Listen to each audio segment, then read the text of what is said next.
Hey guys, David here, and welcome to Digital Outlook. Guys, what a day we have had in this XRP ecosystem. I mean, the FUD is literally off the rails and bouncing off the walls, and people are going nuts.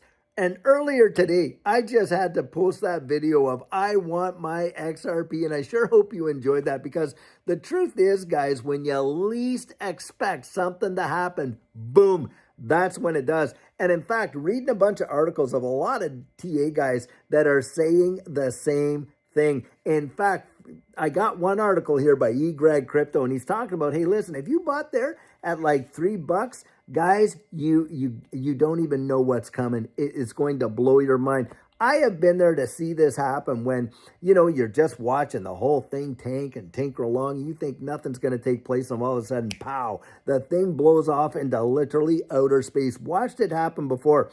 And there are so many catalysts right now in the broader marketplace, the macro environment, that are really pointing to a potential skyrocket move for XRP. We all know the interest rates and how they're fluctuating on all about. And of course, the Japanese reverse carry trade, where those yen are going to be going right back over there. That's going to have huge impacts, of course. But the thing is this, guys, what a lot of people aren't thinking about is how then would you react? How's the market going to react to that kind of, volatility? Well, what they're going to need, guys, they're going to need security, and they're going to need expedience. It's going to need to happen fast. And I'll tell you what, when you consider the number of banks over there in Japan that are already tied into the XRP ecosystem, and you have got an asset that literally you can transfer the value in 3 to 5 seconds, 1,500 transactions a second, and do away with all the nostro vostro, right? Because you don't need the R's in your accounts. And the problem that it will solve right there, the very thing it was created to do, is going to be explosive. I 100% do believe that. And we've been here before. This is the thing. Look, if you've got in and, the volatility is difficult to digest, that is for sure. I mean, you're in the most risk-on asset class that there is. And for those of us that have been around and have experienced all the up, down, sideways action, you can imagine we have just learned to be steady and steeled in our resolve, right? And that's where you get the whole idea of diamond hands. It's because, look, we know what we hold, and we have built that over time by understanding the sentiment, understanding the technicals, understanding the fundamentals. And you could not ask for a better environment for an asset like XRP. I mean, remember this, guys. There's no lawsuit hanging over our head like there was in 2020 and 2021, right? It's listed on every exchange in the United States and then some in comparison to what it had. Because in 2020 to 2021, all of them delisted it, save Uphold. Remember that? And of course, you've got the global marketplace needing a solution. And XRP provides that, along with having these special acquisition corps, of course, the XRP ETFs, and on and on. It would not surprise me not one teensy bit if you saw BlackRock coming out with an XRP ETF. And we have said this before, and why? Because Robbie Mitchnick, who worked as an executive at Ripple, is the guy in charge of BlackRock's digital asset desk. And on top of that, who was there as a speaker at Ripple Swell this last year? Well, it was executives from BlackRock, wasn't it? And you got all these other major players out there, Vanguard and all the rest, doing ETFs. Why, oh, why would they sit on the sidelines when you got Larry Fink, he's out there and he's talking about the tokenization of practically everything, guys. They're not going to sit on the sidelines. And is the regulatory clarity going to come? It is going to come. And whether or not it comes this year or next year, we're going to get there, aren't we? And that's where you have to look. You got to zoom out and you got to see the broader picture of what's going on. This rinky-dink day-to-day, price action, how it's reacting to this and that. Because look, if we see the interest rates rise on December the 19th and the markets kind of have a haircut like that, well, I'm going to tell you what, all these central banks are going to react to that, guys. And what are they going to do? They're going to come in there and they're going to float this market. It's exactly what they're going to do. And they have done that each and every single time. They are going to come in and they're going to show up. The same folks that lit the fire, caused the problems, are the ones that show up with the hose.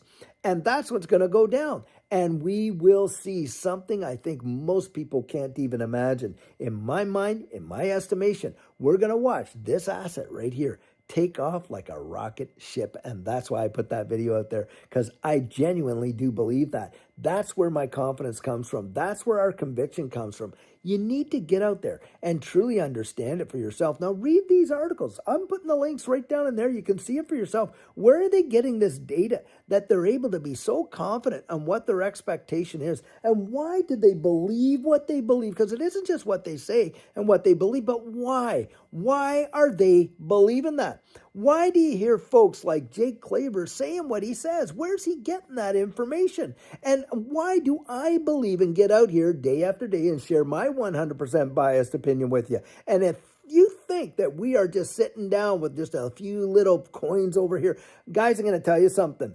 If this ship goes down, we are going down together, because we are all in. We are all in. And I know others that have that same conviction, and they have put in everything that they can possibly put in there. In fact, my good friend Jake Claver, I'm going to tell you what, he himself has literally said out loud and publicly, he sold all his gold and silver and you name it, he's got it all in on XRP. And I know that to be true. I know it to be true. The guy believes what he's saying. The thing is, whether you agree with him or not, why does he believe that?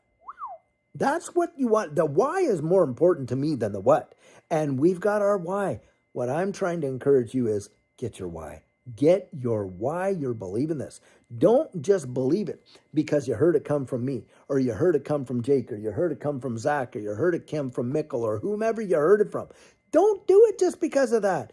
Build that conviction up on the inside, and you're not going to be just bounced around like a ball on the water when it comes to your emotions. That's how they play you guys. That is how they play you, and they have been doing it for decades upon decades upon decades. And right now we know emotions are being played with, don't we? Because the fear and greed index, oh my gosh, it is on steroids right now. And who is gobbling up that fear? Well, I can tell you right now, it is institutions, and you can prove it. You can see it. You can see these whale wallets. Someone said, well, how do you really know that? People have gone out there and researched the data, and using XRP scan and all kinds of other resources to track these whale wallets and the levels of accumulation that they have. Because we've got that pseudo-anonymity. We may not know who every wallet is. Some are known, but not all of them. But we can see, we know what they hold, right? And so we can see their accumulation. And these whale wallets that held millions and hold millions of dollars and stuff, they're accumulating like crazy. They are gobbling up your fear is what they're doing. And why would they do that? Why would they put tens of $millions on the line, guys, if they thought it was going over a cliff and got you terrified of the few $1,000 that you and I have put in? Huh? Well, that's how I kind of think of it. And so don't let yourself get shaken up, guys. It is going to be a wild ride. To be sure, you are on a roller coaster, but by the time you get off, you're going to look back and think that was one of the greatest, most fantastic, most enthusiastic thrill rides I have ever been on. Boy, oh boy, do I hope to get to go on another one of those. That's what you're going to be thinking. And so, guys, I'll tell you what, be encouraged, because great things are on the way. I genuinely do believe that. And I'll tell you what, until tomorrow, we're going to have another fantastic coffee chat. Guys, have a fabulous one and take care.